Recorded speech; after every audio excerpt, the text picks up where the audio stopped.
हाँ, तो कह रहे थे न्यायमूर्ति जी, इसका गरीबी होने का जो है कारण है, बहुत सारे कारण हैं, लेकिन उदाहरण के तौर पर मैं आज दर्शा रहा हूँ। सबसे पहला कारण कि पाखंड जो है जोरों शोरों से हर गलियों में, और समय की बर्बादी है, मैं पहले डिश में कह चुका हूँ। तो थिंकिंग किया, ये मैं अपमानित करने के लिए नहीं बल्कि जगाने के लिए ही मेरा उद्देश्य है कि मेरे वाणियों से किसी को अपने दिल पर नहीं लेंगे, बल्कि न्यायिक क्षेत्र में जो मैं बता रहा हूँ उस सबके लिए हित में है। जब गौर से देखा तो 330 जजों में से केवल 4 दिखाई दे रहे हैं हमारे निचले के स्तर के, निम्न स्तर के आदमी हैं जिसको बोलते हैं। क्या ऐसा नहीं लगता है कि ऊपर से नीचे तक पाखंड है? देखने में सुंदरता किसी भी नारी या पुरुष का तब बढ़ता है जब वो पोशाक अच्छा खासा पहने हो, तो दूर से ही देख लेते हैं कि बहुत अच्छा है। ये मैंने पिछले एपिसोड में भी बताया। इसका भी मूल कारण कि इतने केसेस जो पेंडिंग में हैं, और ये जो हैं इतना सारे फॉरवर्ड कास्ट के हैं, चोट लग रहा होगा। मैं मानता हूं कि जो मैं बता रहा हूं कि मेरे वाणी से अनेकों आदमी को चोट लगेगी।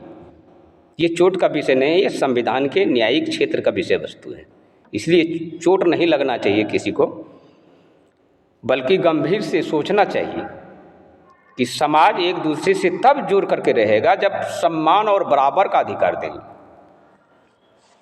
दोनों पलड़ा कानून के 2 तराजू हैं, और दोनों पलड़े में बराबर होना चाहिए, न्याय और अन्याय का ध्यान। तो गरीब होने का कारण ये भी है, इससे भी देखा जा रहा है। इसीलिए कि अगर पाखंड को सपोर्ट करने वाले नहीं होते हैं तो उसे जेल में डाल दिया जाता है या केस को छोड़ दिया जाता है, ऐसे कि छोड़ दो ऐसे। आपको यहाँ अनेकों नहीं, मतलब कि लाखों उदाहरण पेश कर सकता हूँ केस के बारे में, और जाति देखकर भी केस लिया जाता है। बाकी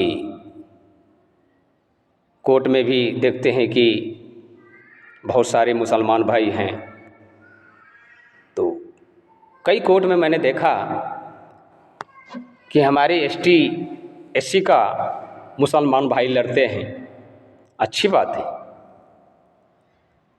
और हिंदुओं का जो मैंने देखा कोर्ट में, तो उसकी फीस और चार्जेज ज़्यादा है, ठगी का शिकार ज़्यादा करने में लग जाते हैं।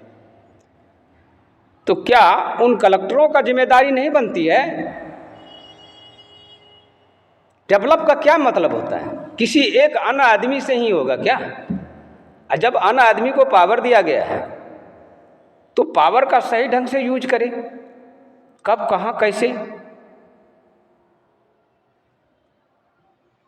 ये विचार इसलिए मैं रख रहा हूँ, मेरे कॉलम में जब मैं कॉलम बनाया करता था आज से 20 वर्ष पहले, तो हमारे राष्ट्रगुरु कलाम कहा करते थे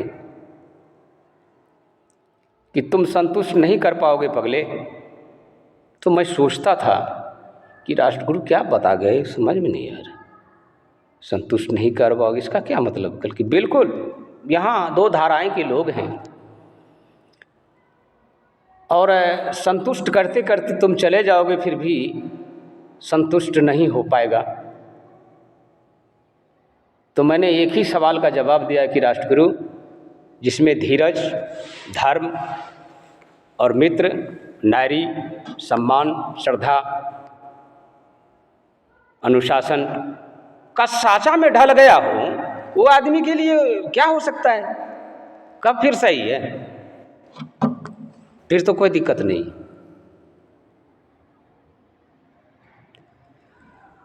तो ये सब है, मैं इसीलिए इस समय में आपको बता रहा हूँ कि लोग गलती करते हैं, उसे प्रोसीजर पनिशमेंट नहीं मिलता है, नहीं मिलता था, नहीं मिलता है।